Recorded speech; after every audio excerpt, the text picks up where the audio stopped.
Today we're making probably the most famous Thai street food, Pad Thai. Okay, I'm going to preface this with I don't actually like Pad Thai that much. The street versions in Bangkok are always kind of lacking in something, but this version is super flavorful and kind of easy. The hard part is in gathering the essential ingredients, which may not exactly be daily staples, but yeah. Anyway, let's get to it. Let's talk about the sauce first. This is tamarind. I really like tamarind. It's a kind of sour that doesn't punch you in the gut like most citruses would. I have about 1 tablespoon here. We're going to add some hot water to it, just enough to cover it, and then keep it to one side for the water to loosen up the tamarind pulp. The next ingredient for the sauce is palm sugar or Gula Malacca. I actually have the cheat syrup version here, but yes, you can just shave off palm sugar or even melt palm sugar in a pan to get a syrupy version. Alternatively, you can use brown sugar as well. The final ingredient is a lot easier to find, just regular fish sauce. We're going to mix these 3 ingredients together for the magical combination of sour, sweet and salty. Very Thai. Tamarind juice tend to have varying levels of sourness, so just keep tasting as you mix it along. It should be a yummy mix of flavors and it shouldn't be too sweet or too salty or too sour. Basically, if it tastes good, then yeah, you got it.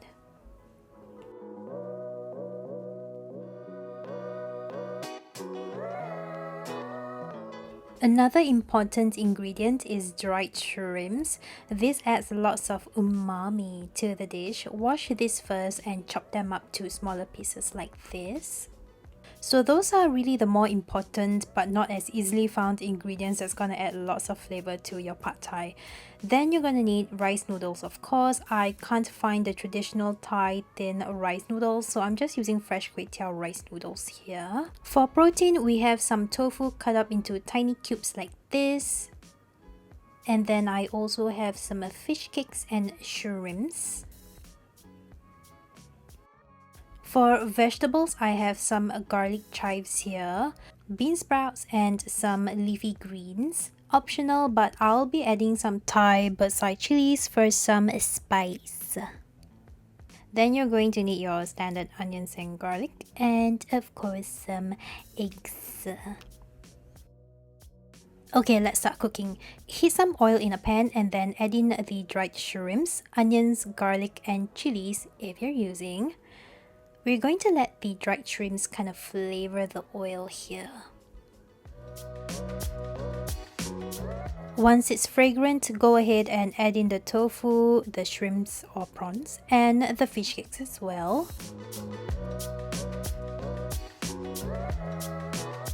Once the shrimps turn orange, you don't have to cook it through at this point. Go ahead and toss in the noodles.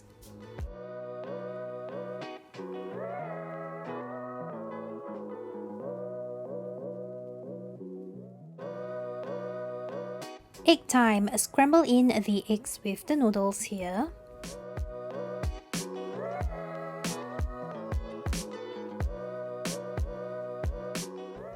And I believe it's now time for some magic sauce. So just add the whole Pad Thai sauce into the dish and yeah, stir it all together.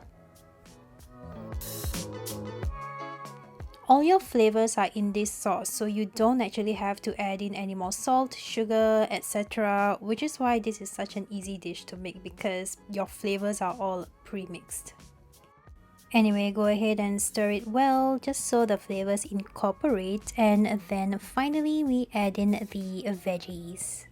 Just add them all at one go, it doesn't matter really.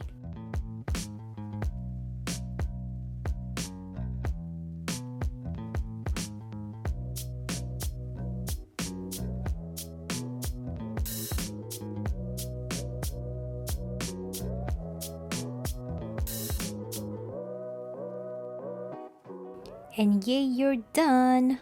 As a finishing touch, I beat up some peanuts and put it at the side like they do at the street stalls. And then I also have some of this Thai crushed chili powder. I'm running out, guys, help. And then voila! you are done. We got some pad thai. Try, okay? Bye.